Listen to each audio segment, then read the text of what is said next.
कितने school upgrade हमने किए।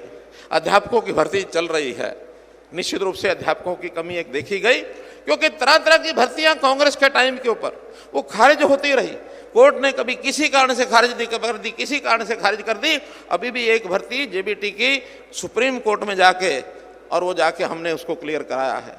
हम उनको क्लियर कराने के लिए लगे हुए हैं। इनकी पीटीआई की भर्ती यानी वो कैंसिल हो गई, इनके आर्ट्स एंड क्राफ्ट्स के टीचर उनकी कैंसिल हो गई, कितनी भर्तियां कैंसिल हुई।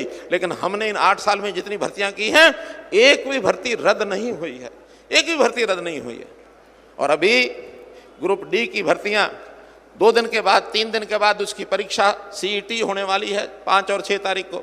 11 लाख विद्यार्थी परीक्षा देने वाले हैं, जिसमें से कम 40,000 से के लगभग ये बच्चे उसमें सिलेक्ट होने वाले हैं।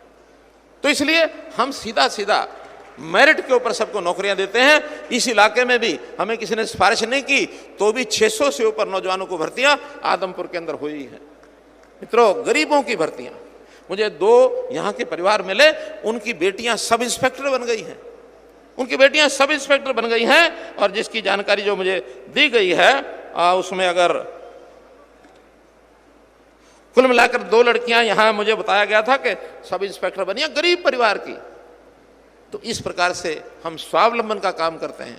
हम लोग उनकी सुरक्षा का काम, सुरक्षा के नाते से हमारे रक्षा मंत्री हैं, बहुत बारीकी से नाकों में दम किया हुआ है जो अपराधी लोग हैं और जो इस प्रकार के और गलत काम करने वाले, नशा बेचने वाले, ऐसे लोगों को और कहीं ठहरने की जगह नहीं है।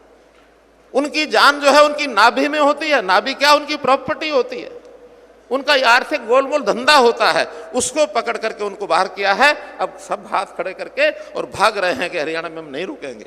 तो मित्रों, सुरक्षा, स्वाभिमान, स्वावलंबन, हमारा आदमी वो स्वाभिमानी भी है, उसके मन में कुछ काम करके अपने आप को आगे बढ़ा के खुशी बहुत मिलती है। स्पोर्ट्स पर्सन, अब स्पोर्ट्स का काम यहाँ गांव गांव में हमारे यहाँ स्टेडियम बने हैं, खेल खिलाड़ी बने हैं, मेडल मिलते हैं, मेडल के बाद उनको नौकरी मिलती है, उनको बहुत एक प्रकार से जो उनकी राशि है वो पर्याप्त मिलती है। मैं केवल इसीलिए गिना रहा हूँ कि विकास के काम की बात अगर कोई की जाए तो उसको भी हम लोगों को देखना चाहिए कि जितना काम विकास भले विपक्ष में यानी यहाँ के विधायक हमारे थे, हमने उस समय किया है, और जब सत्ता में शामिल हो जाएंगे तो इस आदमपुर के इलाके को जो काम चौधरी भजनलाल जी ने अपने समय किया था, आप तुरंत फिर याद करेंगे कि हाँ, भव्य बिश्नोई जो है उस समय के कामों को देखते हुए आज भी उससे ज्यादा काम होंगे। ये 2 साल में आपको हम दिखा देंगे, इसका ध्यान रखें।